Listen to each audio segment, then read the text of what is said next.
जय श्री कृष्णा दोस्तों, राधे राधे। दोस्तों, भाद्र माह के कृष्ण पक्ष की षष्ठी तिथि को हर छठ का व्रत रखा जाता है। इसे हल छठ, ललही छठ, रांधड़ छठ भी कहा जाता है। अलग अलग प्रदेशों में, अलग अलग जग क्षेत्रों में अलग अलग नाम से इस व्रत को जानते हैं। इस दिन बलराम जयंती भी मनाई जाती है। इस दिन भगवान श्री कृष्ण के बड़े भाई भगवान बलराम की पूजा की जाती है।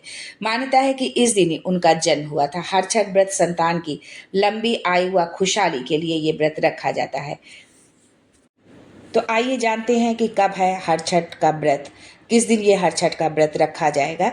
दोस्तों, हिंदू पंचांग के अनुसार षष्ठी तिथि 14 अगस्त को सुबह 4:23 पर प्रारंभ होगी और 15 अगस्त को सुबह 2:07 पर समाप्त होगी। हिंदू पंचांग के अनुसार इस साल हर छठ का व्रत 14 अगस्त को है। हर छठ व्रत भगवान श्री कृष्ण के जन्मोत्सव यानी जन्माष्टमी से पहले रखा जाता है।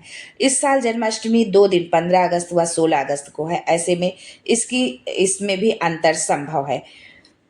हर छठ के पूजन का जो शुभ मुहूर्त है वो ब्रह्म मुहूर्त में 4:23 से 5:07 तक है। अभिजीत मुहूर्त है 11:59 से 12:52 पर। विजय मुहूर्त है 2:37 से 3:30 पर। आपके घर में आपके बड़े बुजुर्ग जिस समय पूजा करते हो उसके अकॉर्डिंग करें, लेकिन ये जो शुभ मुहूर्त है ये मुहूर्त मैं बता रही हूँ। गोधूली मुहूर्त है 7:01 से 7:23 तक। अमृत काल है 6:50 से 8:20 तक। अब आइए जानते हैं कि हर छठ का व्रत कैसे रखा जाता है, इसकी विधि क्या है, इसके नियम क्या है। इस दिन सूर्योदय से पूर्व उठकर स्नान आदि करके स्वच्छ वस्त्र धारण करें। यदि संभव हो तो आप किसी तालाब में या किसी पवित्र नदी में यदि आप स्नान करते हैं तो बहुत ही श्रेष्ठ होगा। सूर्यदेव को जल अर्पित करें। अब एक चौकी में भगवान कृष्ण व बलराम की प्रतिमा स्थापित करें। बलराम जी का शस्त्र हल है, ऐसे में उनकी प्रतिमा के पास हल रखकर पूजा करें। अब भगवान को चंदन लगाएं, फूल माला अर्पित करें, आरती करें। अब भगवान को फल मिठाई का भोग लगाएं।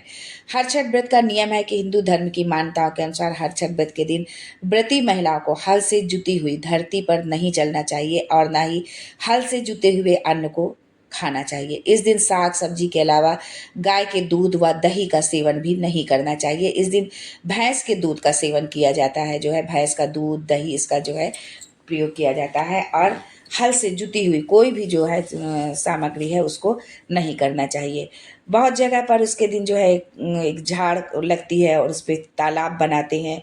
बेर के पत्ते होते हैं और उसमें पूजा के लिए उसमें तिरनी का चावल और महुआ इन सब चीज़ों का प्रयोग किया जाता है। तो आपके घर की जैसी मान्यता हो, आपके घर में जैसा रिवाज हो, उस अनुसार आप इस व्रत को करें। लेकिन व्रत में पूजा के मुहूर्त को यदि ध्यान रखते हुए यदि आप अपना पूजन संपन्न करती हैं, अपने व्रत को रखती हैं, तो आपको पूर्ण फल की प्राप्ति होगी।